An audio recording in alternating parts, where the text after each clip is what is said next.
Hello, welcome back to the Xpert 11 Road to Glory series, where in the last episode we lost at home for the first time this season against FK Svaj Cernica, who we had previously beaten the first leg of the double headers. However, we have effectively dropped points against them after we were top of the league, but no longer, because we have now dropped to second place with the All-Stars becoming the new league leaders by a single point. In this episode, we're going to be taking on former Ultimate League champions Steppenwolf Suckers for the second time. We've already beaten them this season, but can we do the double over them? Steppenwolf Suckers have Fania Siriaku suspended for this game, which severely limits their options going forward and should hopefully make it a bit easier to pin down what their formation might be, although they could end up using Brendan Holyfield, who is effectively their reserve striker this season, as Karl-Heinz Grobe, the 19-year-old, has been acting as a starter whenever they've gone 3-5-2 this season. But hopefully we can be able to get the 3 points. That said, we ourselves are without some players. Ian May is suspended, so we have no reserve striker should Motor get injured. Ibrahim Kamara is also injured, so we're without one of our best defenders in the back line. Although, that said, Santa Maria and Van der Kruis are probably a bit more valuable than Kamara at the moment anyway. Without further ado though, let's see the team news. Steppenwolf Suckers line up in a 3-5-2 formation with Max Dungenstown in goal, a back three of Leonardo Negrão, Art Muse and Tima Slonov, a midfield of Emil Ovas, Klaus Dieter, Yancy Demjen, Christian Eriksen and Konstantina Mamora. Up front, Brendan Holyfield and Karl-Heinz Grobe. On the bench, Arnold Bendel, Morris Samba, Ljuboje Hinic and Scott Rennie. Knights meanwhile have Ant Connolly in goal, a back four of Pim van der Kruis, Babik Kanchanapum, Aquila Santa Maria and Devin Reilly. Midfield Pierre Festink, Azrat Zairi, Reitotau Etta, Alvito Roma and Raymond Hargreaves. Celso Motor acts as the lone striker, with Ryan Mulligan, Y Junior and Lennart Tingstrom on the bench. Only midfield depth on the bench and goalkeepers, so not a lot should we get any injuries. Let's hope we can keep a clean bill of health. Let's go live to the Black Pit for the match. Steppenwolf Suckers are in the Wolf kit, playing from left to right and denoted by the colour brown. Their captain is Christian Eriksen, number 6. Knights are playing in the red and yellow strip, playing from right to left. Other match in the division we see a big clash between new league leaders the All-Stars and third place Kyotiez Killerz, so it's quite important we get a win here if we want to stay in the race for that promotion spot. Meanwhile, we've also got Cairo Nightboats against FK Svaj Cernica, so hopefully we can get a win here and push on to try and get promoted to the top flight for the first time in our history. Without further ado, the game is underway. And Knights have taken some early bites of possession, and in 5 minutes it sells the motor! And it's saved by Dungenstown.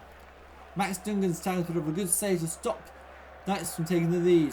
Steppenwolf Suckers on the bottom side, but they are making a good fist of it here as they're starting to dominate the possession.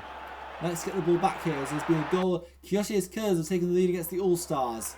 As Emil Ovas, powerful good shot on goal! And wide the target. So as things stand, Kyotiez Killerz are going to be going top. Knights need to be able to win this game really if they were to take top spot for themselves. We've got a shot from taken by Celso Motor! And it's wide the target. Wow. 34 minutes played but no goals to speak of whatsoever.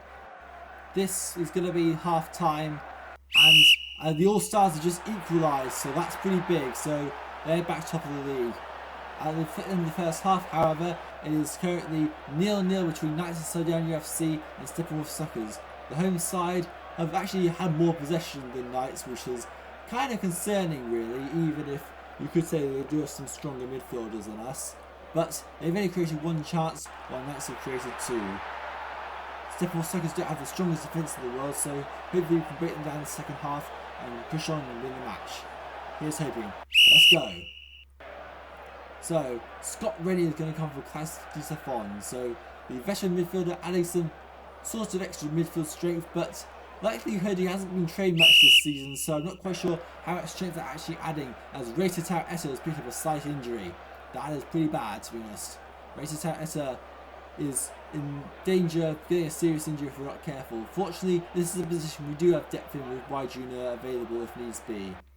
As Steppenwolf Suckers have a chance of the breakaway. It's Emil Ovas who tries to chip the ball over the keeper, and it sails over the crossbar. Suckers coming dangerously close to taking the lead there. As we can see that Kynap is leading against Svash Cernica as Karl-Heinz Grove missed a shot on goal and he scores!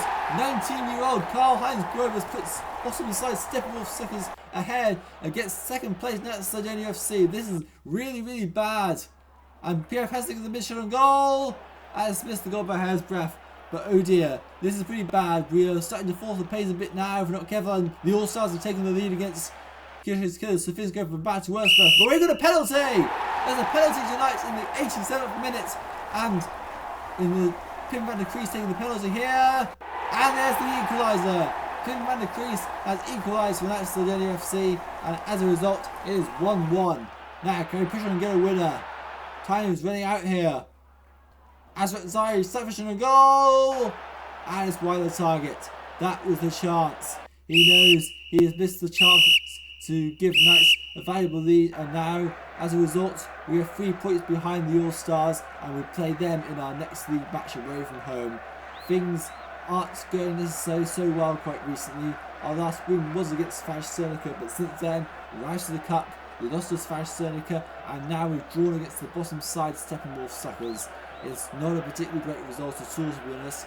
How big was Ibrahim Kamara's miss, we may never know, but at the end of the day, Steppenwolf Suckers and Knights of Sardinia FC have shared a 1-1 draw. Art Muse was the man of the match for Steppenwolf Suckers. The defender put in a colossal shift to make up for the fact that Art had many good defenders in the Steppenwolf Suckers squad, while Pim van der Kruis was the man of the match for Knights of Sardinia FC. We were so close to nailing him, I must say. We managed to predict his attacking style, his defensive style, and his formation, and we even picked a playmaker that he didn't mark. Of course, he was a sly fox and decided to play Christian Eriksen, his highest skilled player, as his playmaker. Something that he had not done all season. No wonder I was duped into falling for that one. Well played, no, you got me good there. It's a shame though, we could have done a bit more to be able to try and win the game. That is a very costly draw because the bottom side is one you should be trying to pick up points against, because that is drop points if there ever was one. You might be losing points against those around you, which is perhaps more understandable, but you cannot afford to drop points against the bottom side. Unfortunately, we've done just that, and now the All-Stars are starting to eke out a bit of an advantage, which is quite something when you consider that they don't even have a full first 11 of Uber players. It's got about 9 Uber players and a few youths that are rotating. Quite interesting, really. Anyway, let's see the team of the week. Team of the week is Stefan Geister, the All-Stars, in goal. A back four, Pim van der Kruis, and that's Sardinia FC. Cassio Brum, the All-Stars. Alexander Cunha, the All-Stars. And Hubert Kossian, Shark United. Midfielder Wilbur Booms, the All-Stars. Alvaro Nascimento, Shark United. Alan Holyfield, Shark United. And Alvin Winch, the All-Stars. Up front, Armin Just, Kyotiez Killerz. And Andy Halliday, Shark United. Manager of the round was Rebets of the All-Stars, who put in a very good win to beat one of his main promotion rivals, Kyotiez Killerz. He has only actually lost one game so far.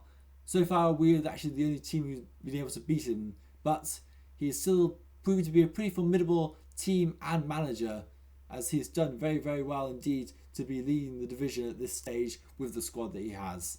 Anyway, let's see our DVs so far.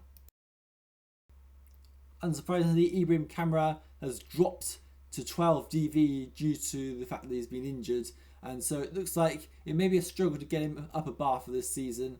However, we have some pretty good DVs elsewhere. Papit Kanchanapum is still on 18 DV, while we see that Raymond Hargreaves has improved to 17 DV, while Selson Motor is now on 14 DV. Pim van der Kruis is now on 15 DV, but at his age, just because you've got a high DV, it doesn't necessarily mean that the player will be able to go up in skill. So, as a result, we shouldn't expect too much from the change report rolls around the end of the season. Our main objective, of course, is results. Let's take a look at the league table. So, after that round of matches, the All-Stars still lead the way after their 2-1 win against Kyotiez Killerz. Knights are in second place after drawing 1-1 against the Steppenwolf Suckers, but there's now a 3-point gap between first and second place. Kyotiez Killerz lost 2-1 to the All-Stars and remain in third place. Shark United are out of the relegation zone after their 2-0 win over Highlanders Athletic, which dumped them in the relegation zone, while FK Svash Cernica sink further into danger. Kyra Nightboats, despite being one of the weakest sides in the division, are actually above the relegation zone, which is quite surprising. Anyway, that's it for this episode. In the next episode, we will be playing the All-Stars away from home in what is effectively a make or break for our season. If we can win that, we'll fling ourselves right back into the promotion race. Otherwise, it's probably just going to be trying to survive in this division, to be honest. See you guys next time.